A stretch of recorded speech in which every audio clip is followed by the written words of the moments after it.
स्वागत है ब्रेक के बाद। अब बारी आ गई आज की खास चर्चा की, और खास चर्चा यही कि कल की बैठक आखिर टली क्यों और ये कब तक के लिए टली है।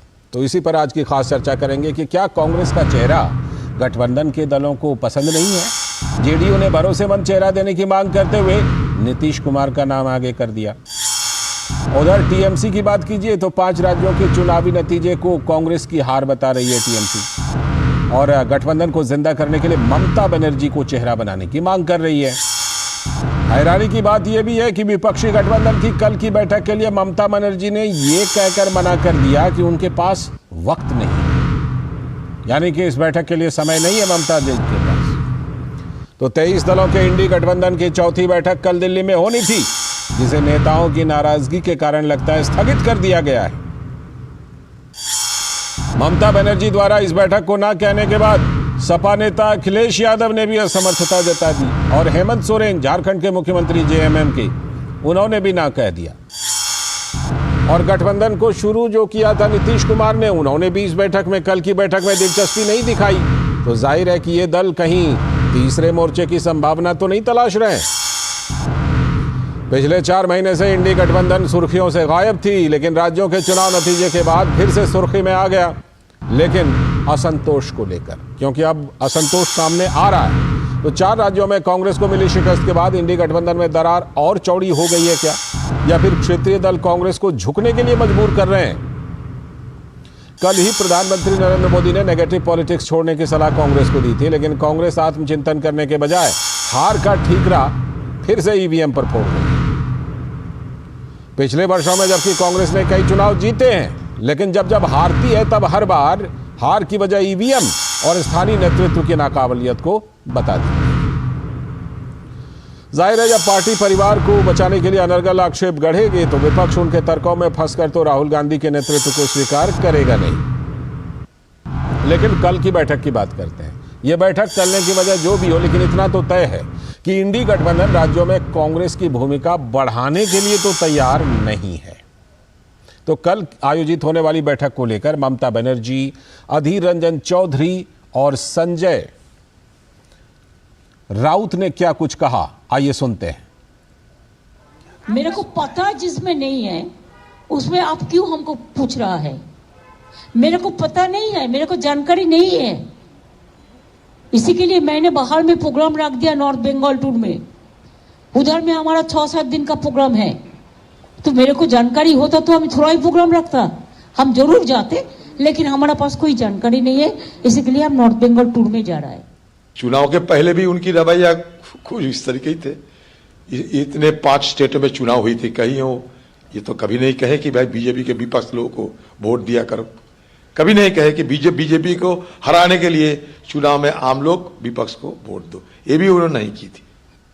चुनाव नतीजे आने से पहले ही इस बैठक का आयोजन किया था, और उससे पहले ही सभी को सूचित किया गया था। मुझे मालूम है कि चुनाव नतीजे आने से पहले ही 2 दिन पहले खड़गे साहब ने उद्धव जी से बातचीत की थी, और खड़गे जी का ये कहना था कि चुनाव नतीजे आएंगे, वो नतीजे क्या है हम अभी बोल नहीं सकते, लेकिन हमको मिलना है सब।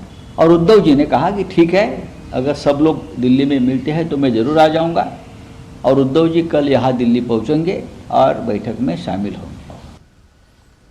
संजय राउत कह रहे हैं कि उद्धव जी आएंगे और शामिल होंगे, लेकिन अब खबर यह है कि बैठक तो कैंसिल हो चुकी है। तो भाजपा के वरिष्ठ नेता गिरिराज सिंह ने कांग्रेस की आयोजित होने वाली बैठक को लेकर कहा कि विपक्षी दल के तमाम नेता पहले तो एक दूसरे का विरोध कर रहे थे, अब कैसे एक मंच पर आएंगे।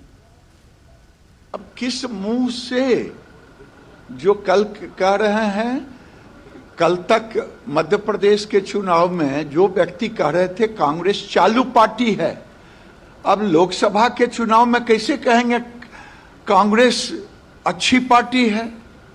तो ये आंतरिक इंटरनल मतभेद है, और मैं समझता हूं कि ये केवल मोदी जी के प्रति घृणा, ये दुर्भाग्यपूर्ण है।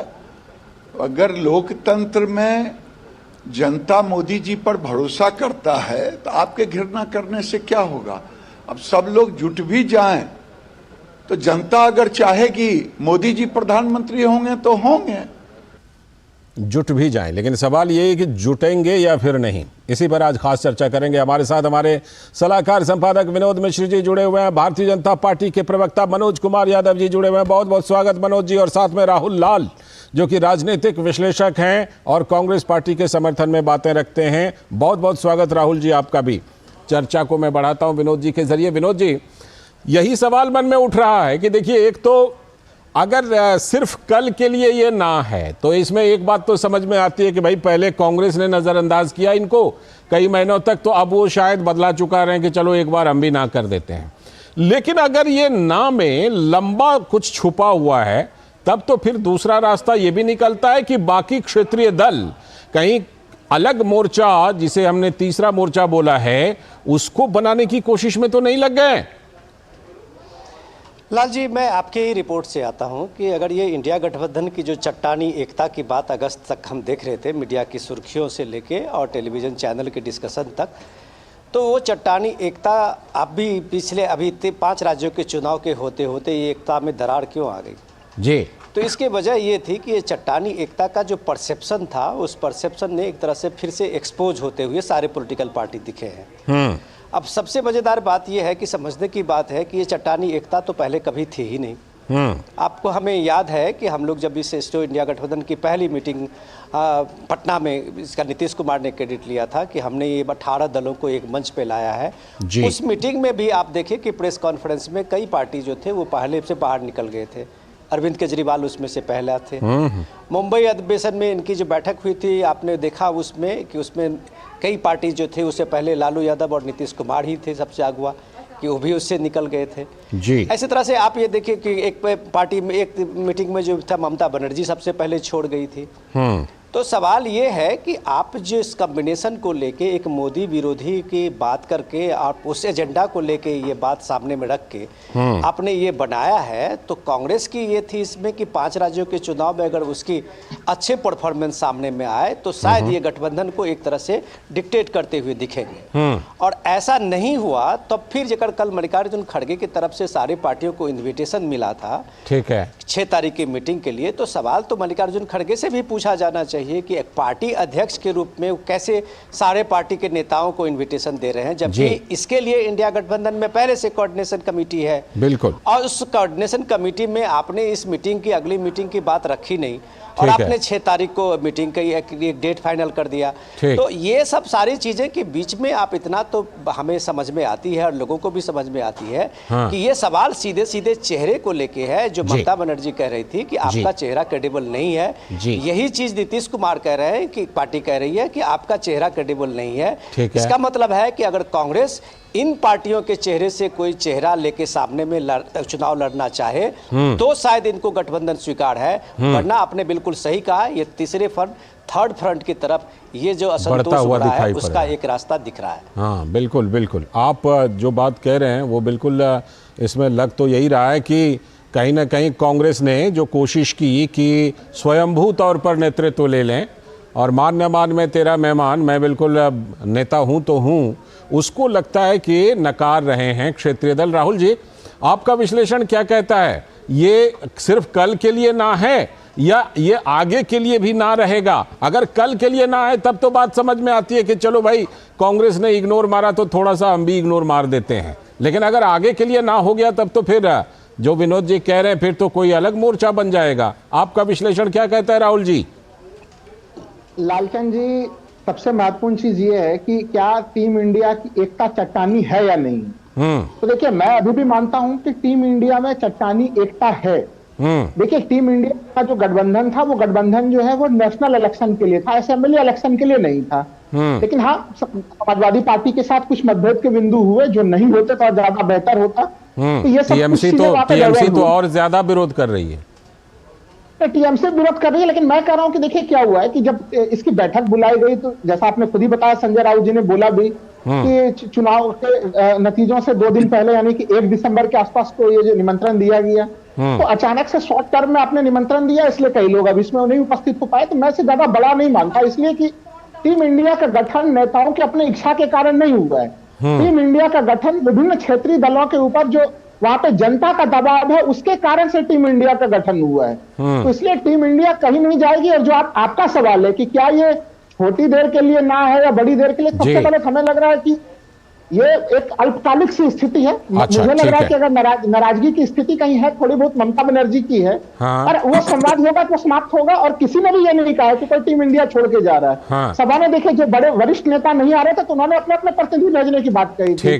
नीतीश कुमार जी नहीं आ रहे थे तो उनके पार्टी से जो ललन सिंह आने के लिए तैयार थे, अखिलेश नहीं आ रहे थे तो उनके चाचा जी आने के लिए तैयार थे। ठीक है राहुल जी, मैं आपके पास आऊंगा और ज़रूर ये आपसे पूछूंगा कि देखिए, सिर्फ कल की बैठक के लिए ही ना नहीं कहा है, बल्कि टीएमसी जैसे दल ने तो कांग्रेस के चेहरे के लिए भी ना कह दिया है। मैं आऊंगा इस पर, लेकिन पहले जरा मनोज जी की टिप्पणी। मनोज जी, लगता है आपने जो इंडी गठबंधन, विपक्षी गठबंधन का जो प्लान था उसको बिल्कुल रद्द कर दिया है अपने प्रदर्शन से। क्या आपका जो चुनावी प्रदर्शन रहा उससे भी कांग्रेस के सामने और इन दलों के सामने और ज्यादा मुश्किलें खड़ी हो गई हैं क्या एक मंच पर आने में और चट्टानी एकता दिखाने में? देखिए लालचंद जी, एक पंक्ति से मैं शुरू करूंगा। उसको लगा कि मैं उजाला हूं मैं, उसने सूरज की रोशनी को देखा ना था।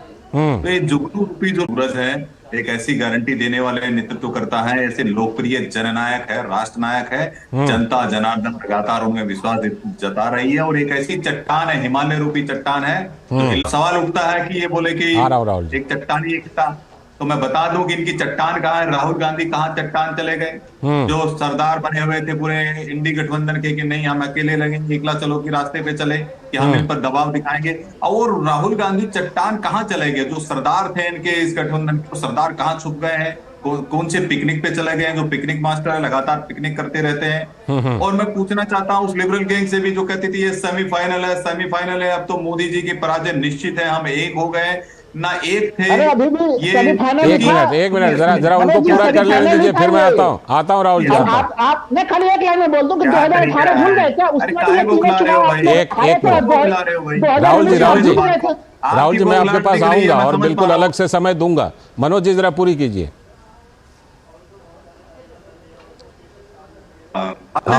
हाँ लालचंद जी, आप गठबंधन की बात करते हैं, कहते हैं कहावत है गुड़ खाए लेकिन गुलगले से परहेज। मतलब यह है कि हम विधानसभा के अंदर तो हम लोग अलग अलग लड़ेंगे और लोकसभा में एक लड़ेंगे। भाई ये कौन सी रणनीति है? उसके बाद में ये बोल रहे हैं अभी तो ठीकरा फोड़ने लगे ईवीएम के ऊपर। मतलब ये भी बात है, सही बात। नाच ना आए आंगन टेढ़ा, अपने में नेतृत्व क्षमता नहीं है, आपकी साख गिरी हुई है, आप तुष्टीकरण की राजनीति करते हैं, भ्रष्टाचार से आकंठ डूबे रहते हैं, परिवारवाद की राजनीति करते हैं, पाटो राजकरों की राजनीति करते हैं और बोल रहे ईवीएम पर ठीकरा फोड़ना शुरू कर दिया। लौटता हूं मनोज जी आपके पास। मनोज जी साफ साफ दिखाता है कि ये ठगबंधन करने वाले लोग, भ्रष्टाचारियों का जो गठबंधन है वो चलने वाला नहीं है। अलीबाबा 40 चोरों का जो गठबंधन है, देश की जनता उनको नकारेगी, निश्चित रूप से नकारेगी। ठीक है, अभी आपको जाहिर सी बात है 3 राज्यों में बड़ी जीत मिली है तो आप जरूर ऐसी बातें कह रहे हैं। राहुल जी छोटा सा काउंटर कीजिए, फिर मैं विनोद जी के पास जाऊंगा। बस मैं बिल्कुल छोटा सा कहूंगा। देखिए, राजनीति में हार जीत होती है और मैं मानता हूं कि ये हार जो है कि वो टीम इंडिया कांग्रेस सबों को बहुत बड़ी शिक्षा देगी। और इसको मैं 2018 के घटनाक्रम की तरह देखता हूं कि जिस तरह से 2018 में भारतीय जनता पार्टी तीनों राज्यों को खोई थी और मजबूत तरीके से 2019 में आई थी, उसी रूप में अभी जरूर ये झटका लगा है कांग्रेस को, लेकिन 2024 में टीम इंडिया मजबूती के साथ आएगी। क्योंकि अगर लेकिन वो मजबूती के जो संकेत मिलने चाहिए दलों के द्वारा। आ रहा हूं मनोज जी आपके पास आऊंगा। विनोद जी आपकी बैठक तो हो नहीं पा रही है। विनोद जी आपको लगता है कि राहुल जी, ठीक है आ रहा हूं आप दोनों के पास आऊंगा, दोनों के पास आऊंगा। मनोज जी राहुल जी आऊंगा आपके पास, मैं उसी चीज पर आऊंगा आप दोनों के पास। लेकिन विनोद जी आपको लगता है कि राहुल जी थोड़ा सा अपने विश्लेषण में सुविधा का ख्याल रख रहे हैं कि देखिए सिर्फ कल की बैठक के लिए है, आगे के लिए नहीं है? जबकि देखिए टीएमसी ने तो बहुत बड़ी बात कह दी है। टीएमसी ने कांग्रेस को कहा कि भाई आपका नेतृत्व नहीं चलेगा। उधर जेडीयू नीतीश कुमार के चेहरे को आगे कर दिया, भरोसेमंद चेहरा लीजिए ना, हमारे पास है। तो ये इतना छोटा मामला तो नहीं है जितना छोटा राहुल जी बता रहे हैं सिर्फ कल के लिए। राहुल जी जो बात कह रहे थे, मैं उन्हीं के बात पे आता हूँ। पहले मनोज जी तो अपनी बात कह रहे थे और अपने पार्टी के वो प्रवक्ता है, राष्ट्रीय प्रवक्ता है, तो डेफिनेटली वो और कहने का उनको मौका भी है। बिल्कुल जिस तरह से उन्होंने परचम लहराया है तो उनका कहना भी एक स्वाभाविक है। लेकिन मैं फिर राहुल जी के बात से आता हूँ कि राहुल जी देखिए दिक्कत क्या है, इस बात को दिक्कत आप देखिए राजनीतिक विश्लेषक भी हैं और एक तरह से कांग्रेस के प्रवक्ता भी बन जाते हैं। तो दोनों चीजें में एक चीजें साफ साफ करके हमें इस चीजों को समझने की जरूरत है। राहुल जी, आप कह रहे हैं कि राजनीति में हार जीत तो लगी रहती है, बिल्कुल सही बात है, लेकिन हार जीत पे अगर चिंतन न हो, उसको इस तरह से उस बात को एक करेक्शन न हो, जो पीएम मोदी कल कह रहे थे, इसी बात को कह रहे थे, वो एक तरह से कांग्रेस को नसीहत देने के बजाय एक सलाह दे रहे थे कि आप ये निगेटिव पॉलिटिक्स को छोड़िए, आप एक राष्ट्रीय राजनीति की भूमिका में एक सकारात्मक पहल को लाइए जो देश की जरूरत है जी। अब सिर्फ विरोध के लिए विरोध करते हैं। इसका मैं एक एग्जांपल देता हूं कि कांग्रेस की ऐसी क्यों हालत हुई है। राहुल जी इसको बेहतर से बता सकते हैं क्योंकि ये काम कर रहे हैं वहां। तो सीधे सीधे आप समझिए कि पिछले 2014 से लेके अभी तक कम से कम 60 इलेक्शन कांग्रेस और बीजेपी के अलग अलग फ्रंट पे लड़े गई है। बिल्कुल। आप उसमें देखिए कि 10 से 11 कांग्रेस की जीत हुई है, बाकी जगह पे कांग्रेस की हार हुई है। ठीक। लेकिन आप ये देखिए कि जहां जीत हुई है, चाहे वो राजस्थान हो, चाहे वो छत्तीसगढ़ हो, चाहे आप कहीं भी दूसरे स्टेट का भी देख लिए, जीत हुई है, तो वो जीत के बाद वो सत्ता में दोबारा वापस क्यों नहीं आ पाए हैं? ये एक बड़ा सवाल। इसका मतलब है सीधे सीधे राहुल जी कि आप एंटी इनकम्बेंसी के लहर में सत्ता तो पा लिए, लेकिन आपके पास प्रो इनकम्बेंसी का कभी स्कोप नहीं होता कि किसी भी स्टेट को आप और इस मामले में बीजेपी ने अलग करके दिखाया है। अब बीजेपी ने दिखाया है ये कि बात सच है। 4-4 बार 5-5 बार का देखिए मुख्यमंत्री किस तरह से जीत के आता है, वो भी थंपिंग मेजोरिटी से। ये तो बिल्कुल दुनिया स्वीकारना कहती है कि ये जीत को सलाम। तो आप ये देखिए, कहीं भी आप देखिए, उत्तर प्रदेश पे देखिए, गुजरात में देखिए। मैं राहुल जी, मेरा सजेशन है, मैं आपको कोई काउंटर नहीं कर रहा हूं, आप खुद विद्वान हैं, सिर्फ समझने की जरूरत है कि दिग्विजय सिंह जब ये कहते हैं, जो मनोज जी कह रहे थे कि ईवीएम में गड़बड़ी हुई, इसका मतलब है कि वो गांधी परिवार को एक तरह से सेफ गार्ड दे रहे हैं। वो अपने नेतृत्व को बचाने के लिए ईवीएम पे ठिकरा फोड़ रहे हैं। कमलनाथ जी को आप ये देख लीजिए, कमलनाथ जी सब यही सवाल पूछा जाता है तो कहते हैं ये दिग्विजय से पूछो जी। अब सवाल ये है, फिर यही बात आप देख लीजिए वहां अखिलेश कहते हैं।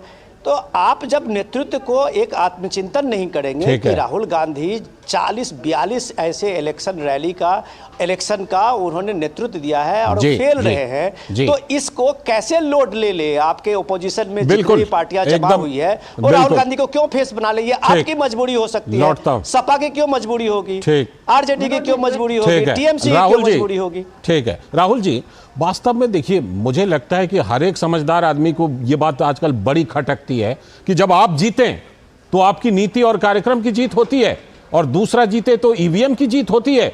ये बहुत ही, मुझे लगता है कि जनमत का अपमान करने का एक फैशन चल गया है कुछ पार्टियों और कुछ नेताओं के द्वारा। इसका क्या मतलब है? कोई भी समझदार आदमी इन चीजों से बड़ा, जिसे कहते हैं ना, दुखी होता है कि आप लोकतंत्र में इस तरह से जनमत का अपमान नहीं कर सकते कि ईवीएम जीत गई है। आप जब जीतते हैं हिमाचल और कर्नाटक में तो जीत होती है, और दूसरा अगर जीतता है तो ईवीएम जीतती है। ये कैसे हो सकता है? और दूसरी बात ये कि अलग अलग नैरेटिव गढ़ने की जरूरत क्या है? आप सकारात्मक राजनीति कीजिए, आत्मचिंतन कीजिए। आप एक नैरेटिव कर देते हैं, हाँ दक्षिण में तो बीजेपी नहीं है, दक्षिण वालों ने नकार दिया, ईवीएम जीत गई। ये कोई अच्छी बात है क्या एक राष्ट्रीय पार्टी के लिए? देखिए, 2-3 कई सारे सवाल उठे हैं, मैं संक्षेप में जवाब दे दूं। जी। अभी मनोज जी जो चीज कह रहे थे, वो क्या कह रहे थे कि देखिए, अभी कुछ समय पहले विनोद जी भी कह रहे थे कि भाई मध्य प्रदेश में देखिए लड़ते हुए दिख रहे थे, वहां पे टीम इंडिया कहाँ था। देखिए, हम लोग जानते हैं कि जब गठबंधन राजनीति होती है तो उसमें फ्रेंडली मैच भी होते हैं। उसमें गठबंधन राजनीति में आश्चर्यजनक चीजें नहीं है। टीम इंडिया नहीं, मैं आपको बता देता हूँ, जेजेपी के लोग खड़े थे राजस्थान में भी, इनके भारतीय जनता पार्टी के सामने में खड़े थे। ऐसे उदाहरण खोजेंगे, एकनाथ शिंदे ने भी कुछ प्रत्याशी राजस्थान में खड़े किए हुए थे। तो वो एक बहुत स्वाभाविक सा चीज है जिसको बहुत बड़ा मुद्दा नहीं बनाया जा सकता। नंबर 1। नंबर 2, देखिए, मैं अभी भी क्यों वहां लेकिन बीजेपी के नेतृत्व और नरेंद्र मोदी के नेतृत्व को लेकर कोई संशय नहीं है एनडीए में, ये बात आप मानिए? नहीं, वो मैं मानता हूं। देखिए, अब ये तो रणनीति भी हो सकती है, जैसे 3 राज्यों में इन्होंने अपने मुख्यमंत्री के चेहरे नहीं प्रस्तुत किए, तो क्या टीम इंडिया चेहरा प्रस्तुत करेगी नहीं करेगी, वो उनके रणनीति का हिस्सा होगा। जो ये चीज कहा जा रहा था, मैं राजस्थान के नतीजे की तरफ ध्यानाकर्षण कराऊंगा। मैं राजस्थान में कांग्रेस के वोट शेयर में वृद्धि हुई है, 0.23% वृद्धि हुई है। तो देखिए, ऐसा नहीं है कि बिल्कुल उनको जनता ने खारिज कर दिया वहां पे, यानी पिछले लोकसभा चुनाव में वृद्धि हुई है। तो एक अलग अलग स्थितियां होती हैं। तो ये विधानसभा के चुनाव थे, इनको आप सीधे 2024 को भी जोड़ सकते हैं। मैं मानता हूं कि ये इन नतीजों से काफी ज्यादा लाभ होने वाला है टीम इंडिया को। मनोज जी, अगर वो जीत जाते तो वो अपने कई कमियों के ऊपर होमवर्क नहीं कर पाते। ठीक, मनोज जी, 2 नैरेटिव पर जवाब दीजिएगा। एक तो कह देते हैं कि भाई साउथ में बीजेपी नहीं, नकार दिया साउथ ने, और दूसरी तरफ ईवीएम पर। इस समय माफी के साथ आप लोगों को रोकना चाहूंगा क्योंकि मुझे विदेश मंत्रालय की प्रेस वार्ता में सीधे